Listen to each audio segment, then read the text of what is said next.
یہ سوال ہی نہیں کہ ہم میلاد مناتے ہیں، یہ بتائیے کہ میلاد کیوں نہ منائیں؟ آپ کوئی ایویڈنس ہے ان قرآن کے اندر منع ہے؟ جواب آتا نہیں۔ احادیث مبارکہ میں منع ہے؟ جواب آتا نہیں۔ کیا صحابہ کرام رضوان اللہ تعالی علیہم اجمعین نے منع کیا؟ جواب آتا نہیں۔ بڑی عجیب غریب بات ہے کہ آپ منع کرتے ہیں۔ اچھا جناب یہ دیکھیے کہ میں بڑے سادہ الفاظ میں بتانا چاہوں گا کہ اسلام کیا ہے۔ اسلام 4 چیزوں پہ مشتمل ہے۔ حضور نے جو فرمایا وہ اسلام ہے، حضور نے جو کیا وہ اسلام ہے، اور حضور نے جس سے منع کر دیا وہ اسلام ہے، اور حضور نے جس سے منع نہیں کیا وہ بھی اسلام ہے۔ لہٰذا اگر کوئی آج کسی چیز کو منع کرتا ہے اس کا مطلب یہ ہے کہ وہ اسلام کے منہ میں اپنی بات ڈال رہا ہے۔ اب نہ اللہ سے بھول ہوئی نہ رسول سے بھول ہوئی، قیامت تک کی ساری ناجائز چیزوں کو قرآن مجید اور احادیث نبویہ میں بڑے بڑے بورڈ لگا دیے گئے کہ these are the prohibited thing, یہ حرام ہے، یہ حرام ہے، یہ حرام ہے، بڑے بڑے بورڈ لگا دیجیے۔ وہ دیکھیں طریقہ اور اصول بھی یہی ہے کہ ہر جائز چیز کا نہیں بتایا جاتا۔ مثال کے طور پر اگر آپ کو کہیں جانا ہے تو آپ نے کبھی زندگی میں بورڈ نہیں دیکھا ہوگا کہ الاؤ ہے ادھر آ جائیے، نہیں، یہ کہیں نہیں لکھا ہوگا۔ ناٹ الاؤڈ ہوگا وہاں ضرور لکھا، جہاں ناٹ الاؤڈ ہوگا، پروہیبٹڈ ایریا ہوگا، وہاں پر بورڈ لگا ہوگا کہ یہاں داخلہ منع ہے۔ لہٰذا قرآن و احادیث میں بھی بڑے بڑے بورڈ لگا دیے، یہ حرام، یہ حرام، یہ حرام۔ اور مجھے کہنے دیے ڈاکٹر صاحب، اللہ کا نبی بنیادی طور پر ہر جائز کام کروانے نہیں آتا، بالکل نہیں۔ دراصل اللہ کا نبی ہر ناجائز کام سے روکنے کے لیے آتا ہے۔ اگر جائز کام کی اگر جائز کام کروانے آتا اور جائز کی فہرست بنتی تو قرآن 30 پاروں پہ ہی 30,000 پارے بھی کم پڑ جاتے کہ یہ بھی جائز، یہ بھی جائز، یہ بھی جائز، یہ بھی فہرست، ایک پوری فہرست بن جاتی۔ کہاں تک ہم قرآن حفظ کرتے؟ لہٰذا قرآن کے اندر اللہ کو جو ناپسند چیز ہے ان کا بیان ہے، اللہ کو جو پسند ہے ان کا بیان ہے۔ ہر جائز چیز اللہ کا نبی کروانے نہیں آتا۔ اب اگر بنگلہ دیش کے لوگ رہنے والے اگر پوری زندگی اگر چاول کھاتے اور مچھلی کھاتے، ان سے یہ نہیں پوچھا جائے گا باجرے کی روٹی کیوں نہیں کھائی، تم نے گندم کیوں نہیں کھایا، تم نے فلانے نہیں کیا، نہیں پوچھا جائے گا۔ اگر اسی طرح پاکستان کے رہنے والے مچھلی روزانہ نہ کھائیں تو ان سے نہیں پوچھا جائے گا کہ یہ بھی تو اللہ کی غذا تھی، جائز تھی، تم نے یہ کیوں نہیں کھایا۔ نہیں، ہر جائز چیز اللہ کو مطلوب نہیں ہے، اللہ کو مطلوب یہ ہے کہ ہر ناجائز کام سے روکا جائے۔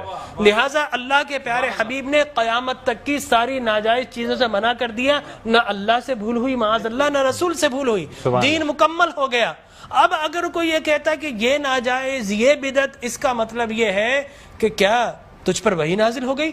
باب نبوت تو بند ہو چکا ہے، اب تو کس بنیاد پر کر رہا ہے؟ دیکھیے اب کس بنیاد پر تم منع کر رہے ہو۔ اور میں آپ کو بتاؤں ڈاکٹر صاحب، یہ دین کا مسلمہ اصول ہے کہ کسی چیز کے جواز کے لیے کوئی ضعیف حدیث بھی کافی ہے، لیکن کسی چیز کے حرام یا بدعت ہونے کے لیے قرآن اور احادیث کی نص قطعی چاہیے آپ کو، اور حدیث متواترہ چاہیے، اس کے بغیر آپ کسی چیز کو حرام نہیں کر سکتے، اس لیے کہ اسلام گلا گھونٹنے کے لیے نہیں آیا، اسلام تو راحتیں دینے کے لیے آیا ہے۔ لہٰذا جو ناجائز چیزیں تھی اسلام نے وہ منع کر دی 1400 سال پہلے۔ اب اگر کوئی کہتا ہے کہ جناب آپ میلاد کیوں مناتے ہیں، تو میں کہتا ہوں یہ سوال ہی نہیں، بڑے احمق لوگ ہیں جو جائز کی دلیل مانگ رہے ہیں۔ ارے بھائی دلیل تو ناجائز کی ہوتی ہے، لہٰذا آپ ناجائز کی دلیل دیجئے کہ قرآن میں منع کیا کہ احادیث میں، بلکہ اب میں یہ کہتا ہوں اس بات کے بعد آپ قرآن پڑھیے، اللہ تبارک و تعالی نے 5 نبیوں کا میلاد قرآن میں بیان کیا ہے۔ حضرت آدم علیہ الصلوۃ والتسلیم کے میلاد نامے قرآن کے 5 رکوع پر متفرق، پہلا واقعہ ہی میلاد نامہ آدم ہے، فرشتوں کو جمع کیا، میں آدم کو پیدا کرنے والا ہوں، کیا کریں؟ سیلیبریشن کرو۔ آدم کی ولادت کا موقع، نفخت فیہ من روحی فقعوا لہ ساجدین، جیسے ہی میں یہ آنکھ کھول دے، یہ پیدائش ہو جائے، ولادت ہو جائے، تو تمہیں کیا کرنا ہے؟ اس کو سجدہ کرنا ہے۔ اللہ تبارک و تعالیٰ فرماتا ہے کل مجمعون الا ابلیس، سارے فرشتوں نے سیلیبریٹ کیا، آدم کو سجدہ کیا سوائے ابلیس کے۔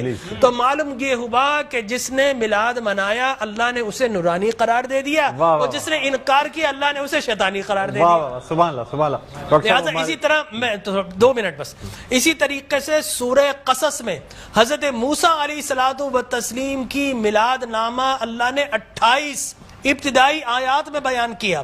اور حضرت یحییٰ علیہ الصلوۃ والتسلیم کا میلاد نامہ سورہ مریم میں کیا سلام علیہ یوم ولدا، سلام ہو یحییٰ پر کس دن؟ جس دن وہ پیدا ہوئے. لہذا نبی پیدا ہو رہا تو اللہ سلام بھیج رہا ہے. اور پھر حضرت عیسیٰ فرماتے والسلام علیک یوم ولدت و یوم اموت و یوم ابعث حیا، سلام ہو مجھ پر جس دن میں پیدا ہوا. سرکار نے فرمایا. اور پھر اللہ تبارک و تعالی نے ووالدین وما ولد کہہ کر حضور کے میلاد کو بیان کیا. اور حضرت مریم کی میلاد کو اللہ نے سورہ آل عمران میں بیان کیا. پھر سرکار نے فرمایا کہ میرے غلام الجمعۃ عید للمسلمین. لوگ کہتے ہیں 2 عیدیں، تیسری عید مل گئی. حضرت عمر بن خطاب سے پوچھا کہ یہ الیوم اکملت لکم دینکم، یہ آیت ہمارے نبی پر نازل ہوتی تو ہم 2 عیدیں مناتے، ہم تو بطور عید مناتے.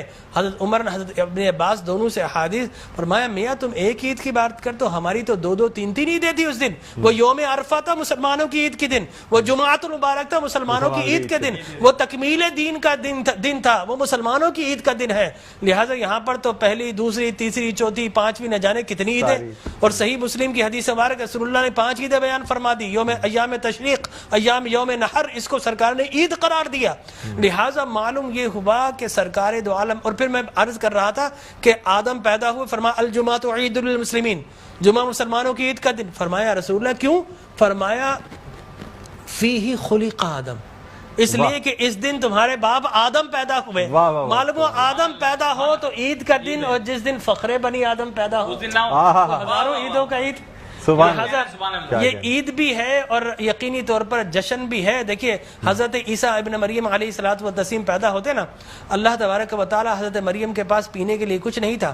اللہ فرماتا وَحُزِّ إِلَيْكِ بِجِذْعِ النَّخْلَةِ تُسَاقِطْ عَلَيْكِ رُطَبًا جَنِيًّا، اے مریم گھبرا مت، اللہ کے میرا نبی آنے والا، اس کی ولادت ہونے والی ہے، یہ سوکھا ہوا درخت ہے، اس کو ہاتھ تو لگا. حضرت مریم جیسے ہی ہاتھ لگاتی ہیں اللہ تبارک و تعالی میلاد عیسیٰ کی خوشی میں اس کو ہرا بھرا کر دیتا ہے اور پانی جاری و ساری کر دیتا ہے. تو اللہ تبرک بھی دیتا ہے، اللہ تبارک و تعالی اسے سیلیبریٹ بھی کرتا ہے. تو یقینی طور پر میلاد النبی صلی اللہ علیہ وسلم کے اگر جواز کی آپ بات کریں گے صبح ہو جائے گی. میں قرآن سے بھی بیان کرتا رہوں گا، میں احادیث نبویہ سے بھی بیان کرتا رہوں، لیکن ناجائز کی ایک دلیل اگر کوئی ہمیں دینا چاہے تو ہم موجود ہیں میٹرو ٹی وی پر، کوئی ایک دلیل ہمیں دے دے. لوگ کہتے ہیں بدعت بدعت یہ بدعت. او بھائی بدعت ہر نیا کام بدعت نہیں ہوتا، ہر نیا عقیدہ بدعت ہوتا ہے. لہذا وہ سمجھے نہیں، ہر نیا کام بدعت نہیں ہے. میں آپ کو ثابت کر دوں جو ہے نا ہر نیا عقیدہ بدعت ہے. لیکن آپ شیطان نے جب بلیف جو جس چیز پہ انسان کا ہے وہ قائم ہے، وہ قائم ہے. ہر نیا کام، اگر ہر نیا کام بدعت ہوتا، خوشی منانا، عید منانا، اس میں تو کوئی ایسی بات انوویشن ہے اسلام کے اندر. آپ یہ دیکھیں نا حضور اکرم صلی اللہ علیہ وسلم کی وفات شریف کے بعد قرآن مجید جمع کیا، بدعت. پھر اس کے بعد تراویح بدعت. وہ بخاری کے ہذہ نعمت البدع. حضرت عمر بن خطاب کے الفاظ ہے کتنی پیاری بدعت ہے کہ میں نے تراویح شروع فرما دی. تو مقصد وہ کہ بدعت اچھی بھی ہوتی ہے. صحابہ کرام بدعت حسنہ بھی ہے، بدعت مذمومہ بھی ہے. اور مذمومہ بدعت کیا ہے؟ اچھی چیز کو مٹا دینا. اور بدعت حسنہ کیا ہے؟ کسی اچھی کام کا جاری کرنا. فرمایا من سن سنتا حسنتا فلہ اجرھا واجر من عمل بھا الی یوم القیامہ. جو کسی اچھی سنت، اچھے کام کو جاری کرتا ہے، اس کے بعد قیامت تک اگر لوگ اس کام کو جاری رکھیں تو اس بگنر کو اللہ تبارک و تعالی اجر و ثواب عطا فرمائے.